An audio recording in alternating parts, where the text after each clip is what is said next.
Okay, for question 27, we have this table of values, all right, talking about the number of shoes sold during the store each week and the number of weeks. And what we want to do is do a prediction, and then determine if it's interpolation or extrapolation. So again, the equation is already given to you right there. So when we do that prediction here for week 8, we're going to plug in week 8, so x is 8, into our calculator with our equation. And then as we go to our calculator, 2.75 times 8 plus 36.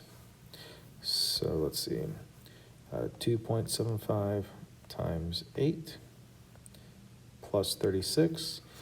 We can then expect about 58 shoes. Now 8, I want to see then is if it's interpolation, if it's inside my data set, which ones run through 1 through 10, and it is. And because of that, that's what we call an interpolation. It is not extrapolation.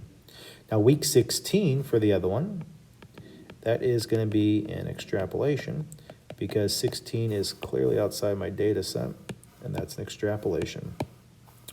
So go to my calculator, replace 8 with 16 for that one I just did, and about 80 shoes. Okay, on number 28, got that temperature going on here since 8 a.m. modeled by that equation.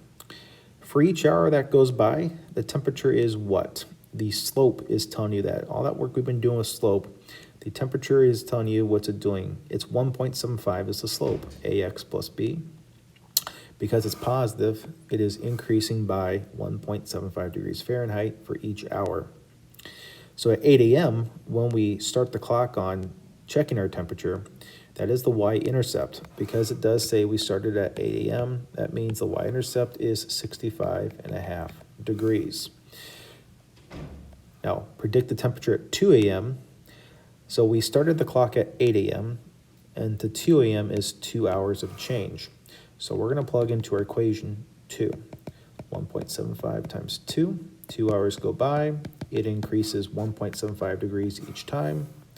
So 1.75 times 2 plus, what was it, 65.5.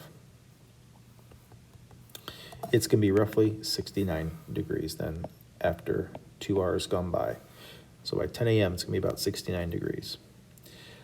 Still more talking about the slope and what the y-intercept is. Now we've changed our temperature here. Maybe you're in a different location where the slope is negative 2.5. And what this is saying then is it decreases 2.5 degrees for each hour. So we're talking about by 8 p.m. makes sense. The temperature usually starts going down, and it's decreasing 2.5 degrees. It's decreasing because it's negative. Now, here at that time, at 8 p.m., all right, the y-intercept is 10 degrees Fahrenheit, so it's already really cold out. And at 8 p.m., that is when we kind of start the clock and talk about using this equation.